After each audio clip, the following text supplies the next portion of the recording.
Now it's time for the Homebrewed Item of the Week.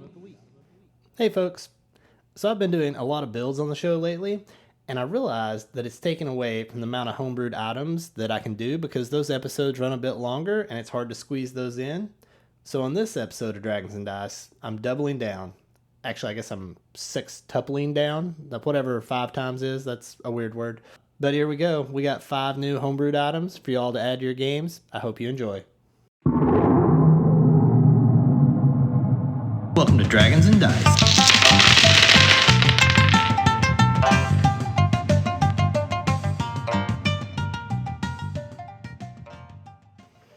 So, I'm a junkie for old school dungeon crawlers.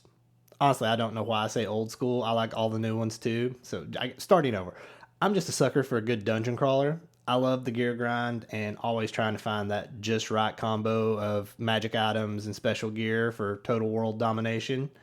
And one of my all time favorite games was the original Diablo, the old school top down, just dungeon after dungeon as you crawled deeper in looking for hell. And it was a favorite of mine when I was younger. And it's just always been one of my favorite genres of video games. Now I'm on BG3, as I'm sure a lot of you are, because that game's amazing. And don't even get me started on Skyrim. It's embarrassing the amount of hours that have been logged there. But one of the things I'm always drawn to these games is the gear and the crafting and the gem socketing. So I thought it'd be a really cool concept to make socketed weapons and armor for D&D. And that will be this week's first homebrewed item for you all to add to your game. So we got socketed weapons and armor. These are going to be great for a couple reasons. Firstly, they're really easy to do as a DM. You just pick a base skin of any weapon and then you can put a socket in it. And then all you have to have is the list of gems and items that can go in those sockets and what the effects are. And then the players get to do the rest. So it's really like you build the system and then the players do the work for you. But it feels really good, like they're getting to collect a bunch of things and they're getting to customize their gear, which is what I really enjoy. That's, if I get to pick one thing that D&D lacks a little bit, is that the players are always at the DM's discretion for the gear they get. I mean, I know there's some modules and they'll be like, oh, drop this item here, drop that there. But at the end of the day, it's really up to the DM to put that in that player's inventory. And if you have something you really want and it never comes up, or your DM just is kind of a turd and doesn't want you to have it or whatever, however that goes, that kind of sucks as a player. And I think adding socketed weapons and armor into your D&D game is a great way to give those players a nice, like, liberal, creative way to work in what they want out of their gear and armor. And the way I like to use these in my games is that it's not just like, oh, I've got a dagger and it's got a gem slot in it, and then I found a ruby. I'm going to put that ruby in there. That doesn't make your dagger just automatically do fire damage. You just now have a bedazzled dagger. It looks really cool. It's very shiny, but the gem that goes into the sockets or the item that goes into the sockets, I make be of like a magical origin. So it has to be like I have a piece of a phoenix shell, or I have the eye off of a beholder eye stalk, or something that is along those lines that makes that item that you're going to put in the socket magical, as opposed to I found this stick. Is this acorn magical? You don't let the players just stick anything in there. Make it where it's kind of part of the game to find the stuff that goes into your socketed weapons and armor. And another thing I like to do with this is I don't like the players be able to socket the gems and items into their socketed weapons and armor themselves. They have to go find like an ancient elf or dwarf that has this knowledge. And I like this for a couple of reasons. It's just like a quick impromptu MacGuffin for your party.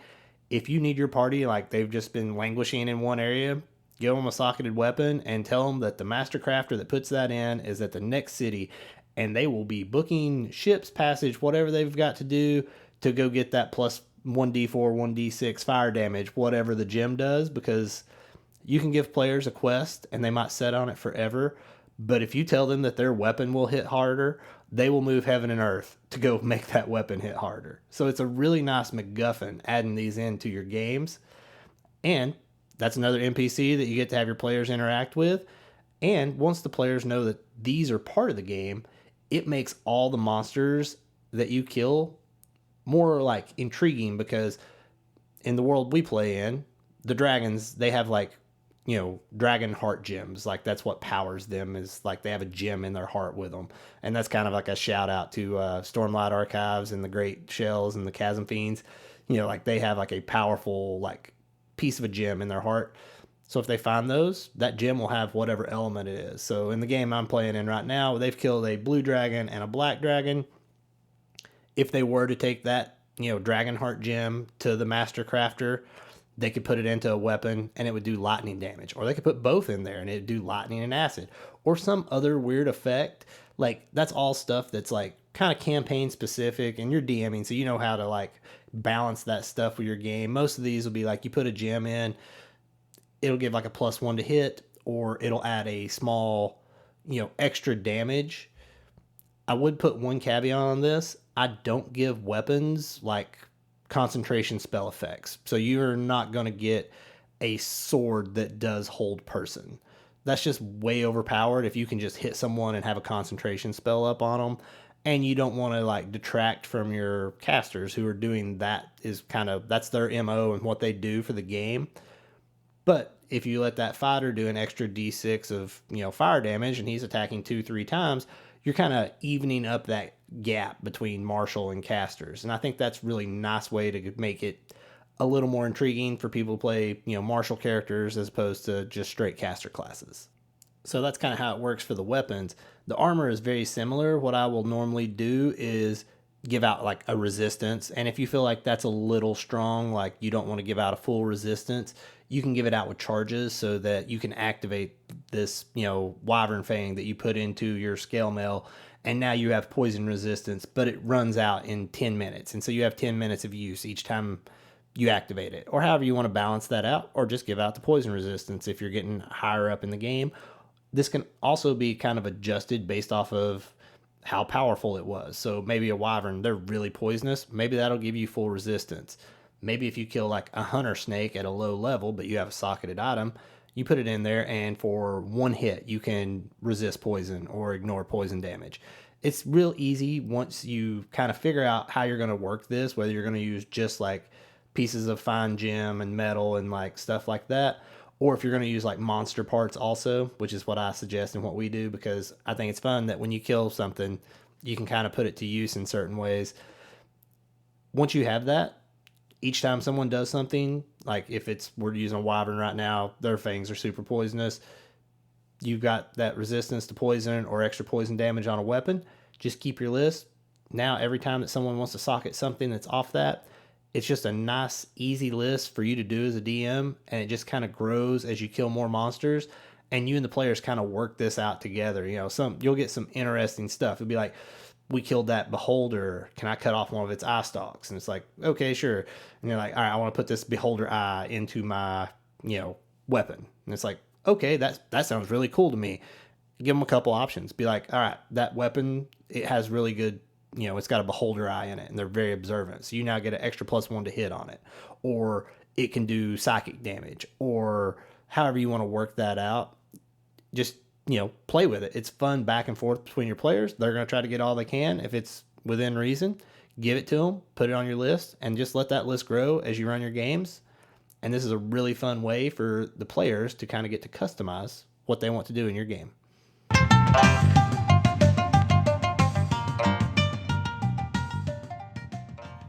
Our next homebrew item on today's show is going to be a potion. And in my home game, we recently had an encounter by the river Styx, and the party met a man drinking from the river. That is not to be advised also. And he totally forgot what had happened. And this led to the creation of this item. And DM sidebar here, if you get a chance to put the river Styx in and you want to go for a funny, fun play as opposed to like, ooh, this is terrifying and deadly, what we did is every time the party started talking to him, he had a bucket that he had dipped in the river Styx, and he would like introduce himself. They would talk and he would take a drink, and then he would introduce himself and go right back through it. And this was really fun because the party had to kind of persuade him to not drink the water and see how far they could get. And you got to do a couple checks, and then eventually the guy would drink the water again. And then so it just went on and on and on, and it was really funny and like a fun breakup because, I mean, let's face it, if you're in a D&D setting where the river Styx is, you're in a grim area. It's not a friendly place. because it doesn't run anywhere that's real good. So this is a fun little breakup, but it also led to this new potion, and that is the potion of the river Styx. And the way I have this set up is that you take a tiny vial of water and you put 1 drop of the river Styx into it. And when you drink it, it will let you just redo one whole turn of your combat. Only yours, not the monster that you're fighting. So, if you like totally beefed your rolls, action surged, and beefed those again, you could drink this little potion and you just take that little sip, and then it would be like you totally forgot everything that just happened, and then you're like, hey, it's my turn, I'm going to action surge, and you see how it goes. But this does come with a cost, because you're forgetting, because you're drinking the river Styx. And so what this costs is each time that you use one of these, you lose 5% of what the experience is for you to level up to your next level. So if you're a level 12 and have 100,000 experience, it doesn't cost 5% of the whole 100,000. It costs 5% of the 20,000 it would take you to get to level 13. So it'd be like 1,000 experience to use this potion, as you not only forget your last turn, but a little bit of your life experience as well. So it's kind of like got a nice little monkey paw built into it, but it's a really cool potion if you need to like really undo a wrong.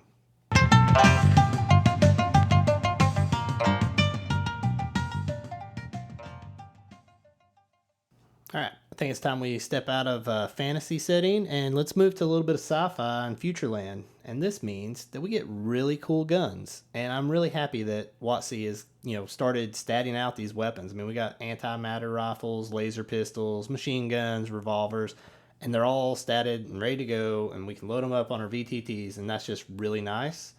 And this is where the homebrew comes in, because if you're running a homebrew sci-fi or modern style campaign where there are firearms, let's make some cool custom bullets.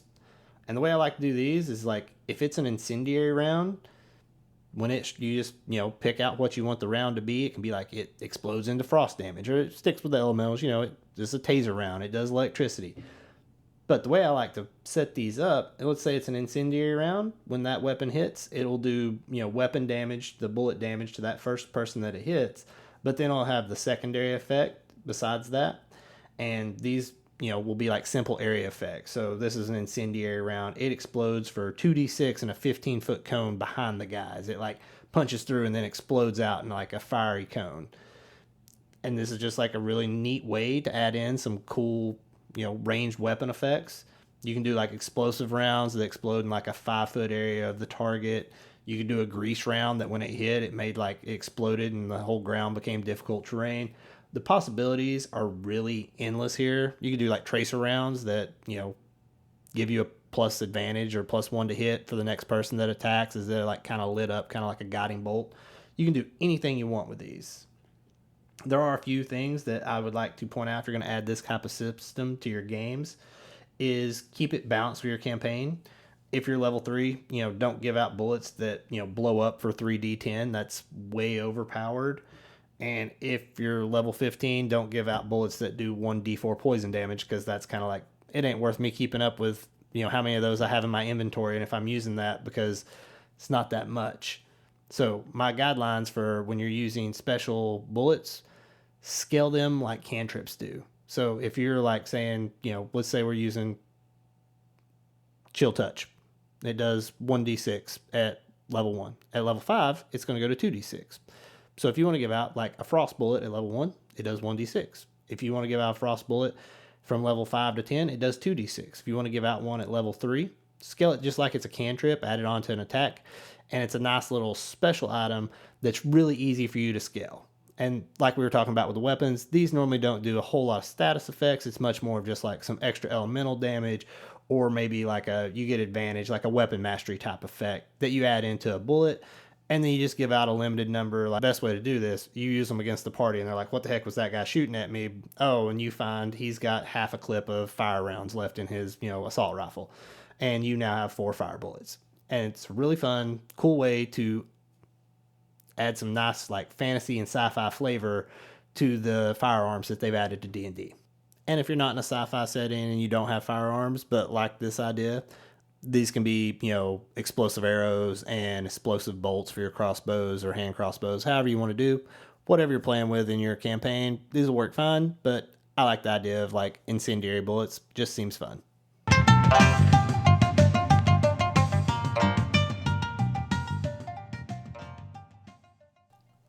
What if we had an arcane mind that could concentrate and cast a spell for us?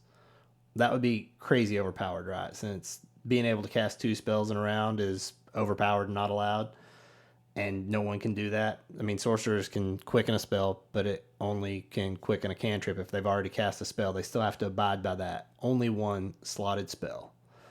But the real gem for D&D spells are the ones that just keep going and that you have to concentrate on for them. And for this reasons, there are no mechanics or items that let you concentrate on 2 spells at once. I mean, obviously there's some homebrew options. You can see where this is headed. I'm about to build one, and as it's, stupidly strong to concentrate on 2 spells, it has some downside too. And by downside, I mean you're re-rolling a new character possibly if this goes astray. And so here's this next homebrew item. I call it the Arcane Intelligent Orb of Focus. And this is going to be a legendary wondrous item that requires attunement. And this orb just floats beside your head. And for a price, it will concentrate on a spell for you and even cast one. So here's how it works. You can use this as free action on your turn, but you have to make a spell save every time that you use this item. So the spell save starts off at a DC 5, and it'll be the same attribute save as what your spell casting is. So if you're wizard intelligence, sorcerers, warlocks, paladins, charisma, clerics, wisdom, druids, wisdom, etc. You get the drift.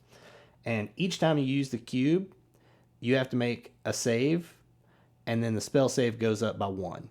And for every 3 rounds that the cube concentrates on a spell for you, you have to make the spell save again, and it goes up by 1. And this is a carryover effect. If it concentrates for 2 rounds in one combat, and then you shut it down, and the next combat when it starts activating, after it concentrates for 1 round, you have to make the save again. But, you get to make the save, and then it goes up by 1 after that. Not too bad. You probably have a really good, spell save for your casting mod. You're almost guaranteed to be maxed. And like I said, this is going to be a very high level item, but the save never goes back down. It only goes up. And my theory here is that this arcane intelligence is linking up with your mind and learning how you function and learning how to hide itself in your mind. That's not creepy at all, right? But I mean, we are sharing our brain we're trading that for, world shattering power here. So it kind of comes with the territory. But when and if you fail this save, the AI takes over control of your body. And it's full chaotic neutral. It will not negotiate with terrorists, which is how it views your party since you have enslaved it. And it will try to kill them all, and it doesn't stop until you're taken to 0 HP. And this is the point where one of the 2 minds will die. You pick odds and evens, the DM will then roll the dice. And if you pick the correct odd or even, it will be your brain that's in there. If it's not, it will be the AI's. But here's the joy of this. The party doesn't know because you're dead, and when they revive it, only one of you is going to come back. And the entity that is killed in this way can never come back. The AI or you are gone forever. So, I mean, if you have like the most reserved caster ever at your table, don't give this out, as that will only use it against your BBEG at the end and totally wreck your game. But if you have someone who likes living on the edge and they're there to gamble their life away for unbridled power, this can be a fun thing for them to use if they're willing to accept the consequences. I mean, even time you could crit neg on any save, and no matter what your modifiers were, you fail. And I mean, at least at my table, we play all ones or auto fails. So even if you got like a plus 15 for whatever reason to whatever your save is going to be, that fail could be the end of your character. But I mean, hey, you could be also casting your Vard Black Tentacles and then capping that with a domed wall of force over the top of it and just sit down and watch the show as you see, those people just get mauled inside. And hey, penny you don't mind the chance of losing your mind, this might be a really cool way to win at D&D.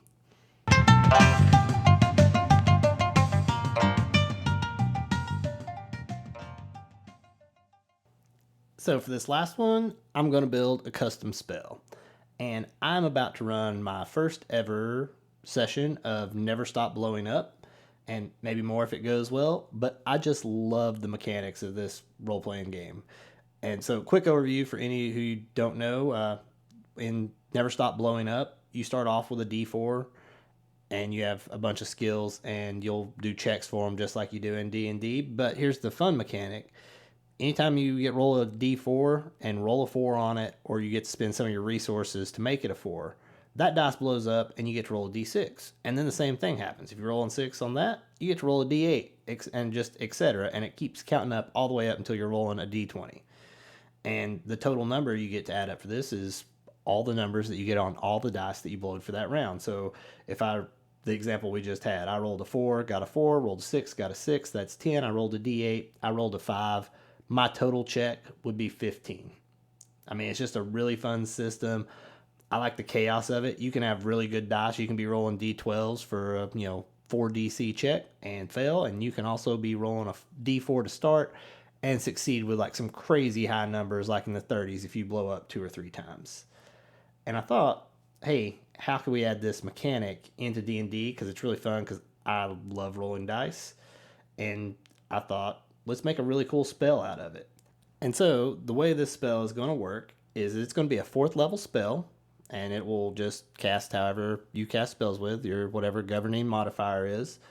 And it can be upcast, and each time that you upcast it, you will add 2d4 into your pool.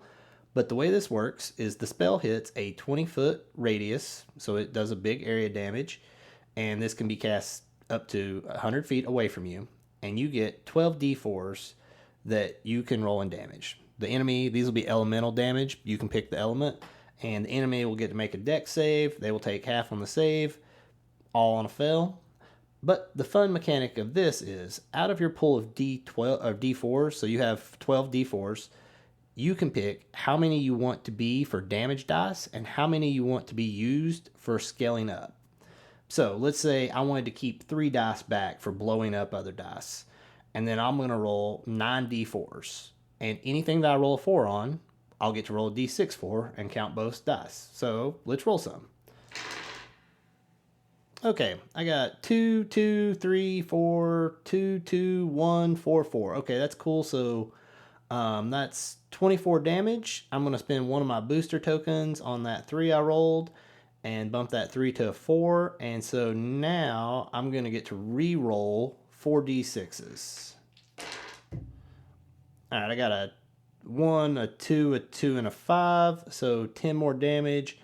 And I'll spend a second token on that 5 to boost it to a 6 so that it blows up. And let's see what we get on this D8. All right. And so I rolled a 5 on that. So that comes out to 39 damage total. So pretty average level 4 spell. Big area, does that. But it's really fun because it gives the players the opportunity, because they can roll these dice in any of the combination that they want to. You can roll 12 d4s, only blow up the ones that roll a 4 and keep no dice in reserve for boosting, all the way down to you roll 1 die and then you boost it until you run out of your 11 booster dice. So it gives the player a good chance to kind of experiment with what they like. I did a small sample service of this for a bunch of rolls, did 5 of each and took the average. They're all pretty close to the same, around 38 to 41 or 2 damage, until you get down to where you're only rolling 3 dice, and then they start dropping off. And they drop off a lot if you only roll 2 die, as any bad roll, and you just don't have enough tokens to boost them up, and it eats up your tokens, and you didn't get any starting damage from it. So, looking at this, I did 60 rolls of this. The biggest one I got was a 71. The lowest was a 9, which was kind of funny because it just didn't have anything that could be boosted. Every dice was just minimum, and the second thing happened on the second round. So most of them ended up, though, in the range of 30 to 50. And, that's pretty good average, I think. That seems about right for an area effect level 4 spell. And it's just really fun to get to, roll all these dice, and then, oh, I got these, and it gives that kind of gambler feel of, oh, I hope I get a 4. Oh, I got 1. Oh, I got 2. I got 3. And then, everyone's all excited because it makes it a very enticing spell to cast because of all the craziness and antics that can go on, good or bad. It's fun from both sides of the table.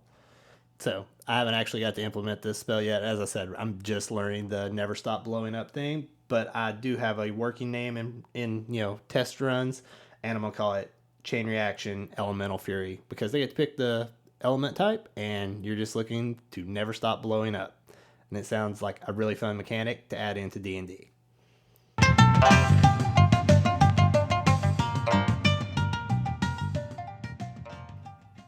Well, folks, that's it for this episode of Dragons and Dice. I hope you enjoy all the homebrewed goodies then that you can add them to your game and they make your games better. And thanks for listening. I appreciate your time. And if you like what I'm doing here, please like, follow, and subscribe. And even better, tell one of your other friends who love D&D about the show. And until next time, may your DMs be kind and may your D20s roll high. Bye.